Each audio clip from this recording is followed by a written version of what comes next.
सभी किसान भाइयों को राम राम। मानसून अब ज़्यादा दूर नहीं है। सभी किसान भाई खरीफ की बोवनी की तैयारी करने में लगे हैं। विंध्य क्षेत्र के किसानों ने भी खरीफ की बोवनी के लिए खेतों की जुताई और बीजों की चुनाव की तैयारी शुरू कर दी। विंध्य क्षेत्र में खरीफ की फसलों में धान खास महत्व रखती है। यहाँ प्रतिवर्ष लगभग 2.5 लाख हेक्टेयर क्षेत्र में धान की बोनी की जाती है, लेकिन इस क्षेत्र में धान की बोनी पारंपरिक रूप से ही की जाती है, जिसके लिए किसान पर्याप्त बारिश का इंतजार करते हैं। इसी वजह से बोनी में देरी हो जाती है, जिसका असर उत्पादन में पड़ता है। हम आज आपको धान की खेती के लिए एक ऐसी विधि के बारे में बताने जा रहे हैं जिसमें आप कम पानी में भी ज्यादा से ज्यादा उत्पादन बढ़ा सकते हैं। आज हम बात कर रहे हैं मेडागास्कर विधि की। बता दें कि ये विधि धान की सघन कृषि प्रणाली के रूप में जानी जाती है। इस विधि को SRI के नाम से जाना जाता है, जिसका मतलब है सिस्टम ऑफ राइस इंटेंसिफिकेशन। इस कृषि तकनीक को 1980 के दशक में मेडागास्कर में फ्रांसीसी जेसुइट पुजारी और कृषि वैज्ञानिक फादर हेनरी डे लोवलानी ने विकसित किया था। इस विधि से धान की खेती में कम संसाधनों जैसे पानी, बीज और श्रम का कम उपयोग करके अधिक उत्पादन प्राप्त किया जा सकता है। आपने वो कहावत तो सुनी ही होगी, धान पान और केरा ये सब पानी की चेरा, यानी इन तीनों में पानी ज्यादा महत्व रखता है, ज्यादा लगता है। लेकिन मेडागास्कर विधि ने इस कहावत को उल्टा कर दिया है। इतना ही नहीं, SRI विधि पर्यावरण के अनुकूल और टिकाऊ खेती को बढ़ावा देती है, जो विशेष रूप से छोटे और सीमांत किसानों के लिए उपयोगी है। इस विधि के बारे में जानने के लिए हम पहुंचे रीवा कृषि महाविद्यालय के प्रोफेसर और मिलेट्स के जानकार डॉक्टर RP जोशी के पास, जिन्होंने SRI विधि के माध्यम से धान के बीज तैयार करने से लेकर बम्पर उत्पादन तक के बारे में हमको बताया।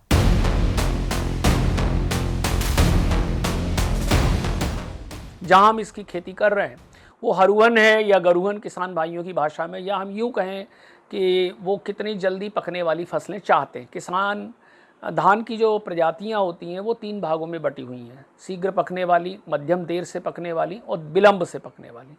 तो अगर जैसे हम रीवा संभाग की बात करें तो ज़्यादातर किसान यहाँ पर जो है शीघ्र पकने वाली या शीघ्र से मध्यम पकने वाली किस्मों को चाहते हैं, जो 90 से 100-110 दिन के अंदर पक करके तैयार हो जाएं, ताकि वो यहाँ के फसल चक्र में आसानी से अनुकूलित हो जाएं। तो इसके लिए वैसी किस्मों का चयन करें, है ना। JR 201 ले सकते हैं, JR 21 ले सकते हैं, और भी बहुत सारी ऐसी किस्में हैं, MTU 1010 है ना।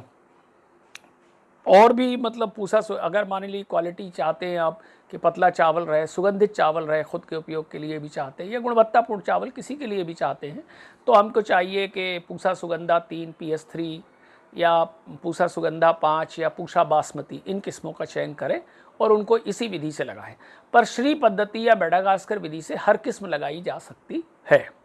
अब आई बात, आपने इसी में और पूछा है कि हम नर्सरी की तैयारी कैसे करें। तो देखिए, नर्सरी जिस प्रकार से किसी शिशु का, छोटे बच्चे का बाल्यकाल बिताना होता है, ठीक उसी प्रकार से हमें पौधों का भी बाल्यकाल गुजारना है। तो उस मिट्टी को ऐसा कर लें कि उसमें किसी भी प्रकार के ढेले ना रहें, उसमें गोबर की पची हुई खाद कुछ मात्रा में मिला लें। इसके साथ ही साथ उसको ज़मीन से लगभग 4 इंच ऊंचा उठाना चाहिए, नर्सरी को खेत की समतल में नहीं रखना चाहिए, और वो वेल फेंस्ड होना चाहिए। वहाँ पर पानी और सिंचाई की व्यवस्था अच्छी रहे, रोग व्याधि से भी दूर, थोड़ी धूप थोड़ी छाँव ऐसी व्यवस्था भी होनी चाहिए, और हमें समय समय पर उसका मतलब वो मॉनिटरिंग करनी चाहिए, देख रेख करनी चाहिए। अगर जरा सा भी कोई रोग दिखता है तो तुरंत हमें किसी फंजीसाइड या ज़रूरत के मुताबिक रोग प्रतिरोधक या रोग रक्षक मैनेजमेंट करना चाहिए। और इसके साथ ही साथ हमेशा बीज को बोने के पहले उपचारित अवश्य करें, सीड ट्रीटमेंट, है ना। तो आपको सीड ट्रीटमेंट करके ही, बीजोपचार करके ही बोनी करनी है। इससे जो है कम लागत में हमारा नियंत्रण हो जाता है।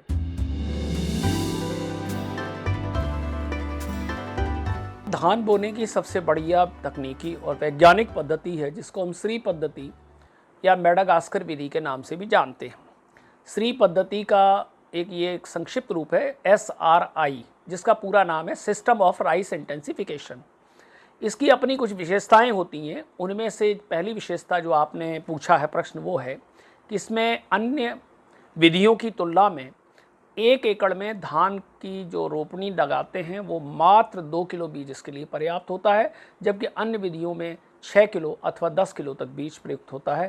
तो इस तरीके से हम बीज 1/4 माने लागत काफ़ी घट जाती है और बीज की काफ़ी कम मात्रा मेडागास्कर या श्री पद्धति में लगती है।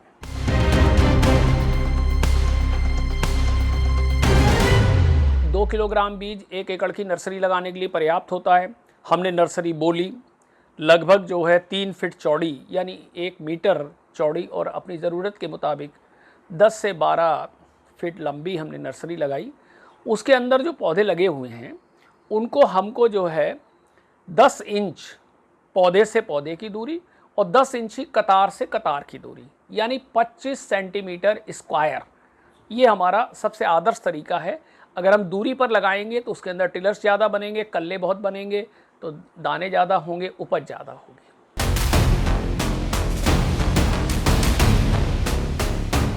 देखिए, पारंपरिक जो हम रोपा लगाते हैं पहले, तो उसमें हमारा कंसेप्ट था, पुरानी अवधारणा ये थी कि किसान भाई जो है खेत में लबालब पानी भर देते थे, फिर इसके बाद रुपाई करने के बाद भी उसमें पानी भरा रहता था और फसल के दौरान भी पानी भरते थे।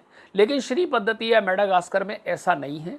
खेत को बिल्कुल पहले एकदम से मुलायम करना है, पर पानी नहीं भरना है, कहीं पानी भरा नहीं रहना चाहिए।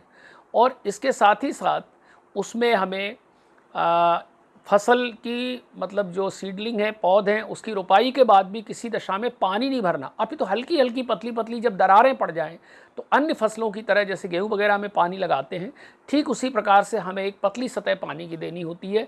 इस वजह से पारंपरिक विधि की तुलना में श्री पद्धति या मेडागास्कर विधि से पानी जो है उसकी लागत घट करके 1/4 रह जाती है।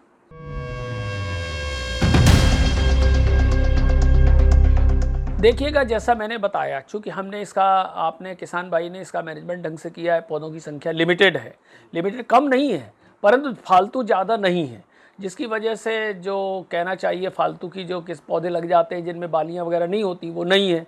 तो हमें अपेक्षाकृत इसमें कम खाद की आवश्यकता होती है, एनपीके का मैनेजमेंट भी कम होता है। फिर हम कौन सी किस्म लगा रहे हैं, यदि संकर धान लगा रहे हैं तो हमें नाइट्रोजन की आवश्यकता बढ़ जाएगी, पोटास स्थिर रहेगा, फास्फोरस भी उसी क्रम में थोड़ा सा बढ़ जाएगा। तो ये निर्भर करेगा कि हम किस प्रकार की प्रजाति लगा रहे हैं। अगर हम उसमें सामान्य प्रजातियां लगाते हैं तो कम खाद, और अगर उसमें संकर प्रजातियां लगाते हैं तो एनपीके, नाइट्रोजन, फास्फोरस और पोटास ज़्यादा लगेगा।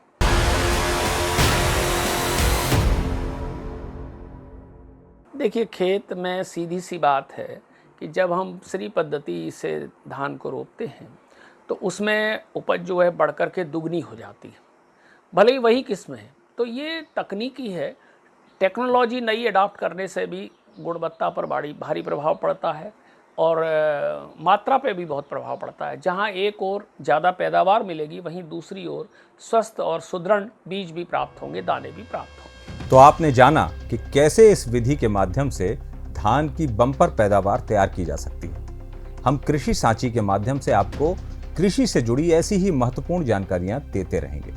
तब तक के लिए जुड़े रहें शब्द सांची विंध्य से और इस वीडियो को ज़्यादा से ज़्यादा किसान भाइयों तक शेयर करें। बहुत बहुत धन्यवाद। नमस्कार।